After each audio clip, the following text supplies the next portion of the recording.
வணக்கம் மண்ணின் மைந்தர்களே.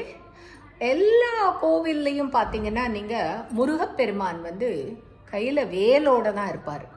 ஆனால் பழனியில் மாத்திரம் போகர் செய்த சிலை, அதாவது இந்த கலியுகத்துக்காக செய்யப்பட்ட சிலை, அது கையில் தண்டத்தோடு நின்றுட்டு இருப்பார். தண்டம் ஒரு கோல் கையில் வச்சுக்கிட்டு நின்றுட்டு இருப்பார். ஆண்டி கோலத்தில், அதாவது ஞானத்தோட உச்சிக்கு போன ஒரு நிலை. கையில் என்ன வச்சுட்ருக்காரு? தண்டம் வச்சுட்ருக்காரு.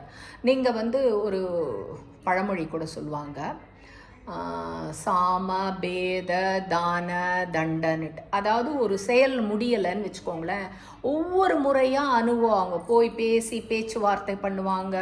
அப்புறம் அவங்களுக்கு முடிஞ்சதை ஏதாவது உதவி பண்ணுவாங்க, ஏதாவது பண்ணி தானம் பண்ணி ஏதாவது பண்ணி அவங்கள ஒரு நிலைக்கு கொண்டு வரத்துக்கு எடுத்த உடனே இறுதி நிலைக்கு போக மாட்டாங்க. ஒவ்வொரு நிலை.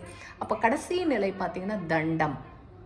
அதாவது அடி உதவுற மாதிரி அண்ணன் தம்பி உதவ மாட்டாங்கன்னு சொல்லுவாங்க.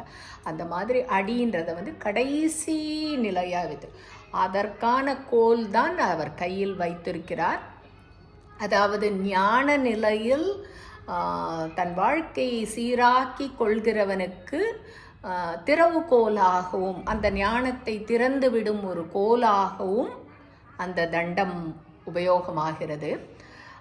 அது இல்லாதவர்களுக்கு, அதாவது ஒரு பழமொழி சொல்லுவாங்க, கோல் எடுத்தால் தான் குரங்காடும் என்பார்கள். நீங்கள் எல்லா குன்றுகள் மலைகள் எங்கே போனீங்கன்னாலும் குரங்குகள் இருக்கிற இடத்துக்கு கையில் ஒரு கோல் கொடுத்து தான் மேலே அனுப்புவாங்க. ஏன்னா அந்த குரங்கை, அதாவது ஆதி மனிதன் குரங்கிலிருந்து தான் வந்தான்.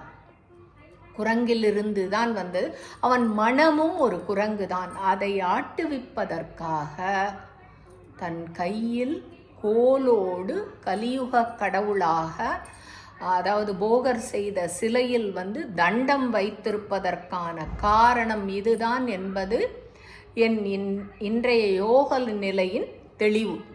நன்றி, வணக்கம்.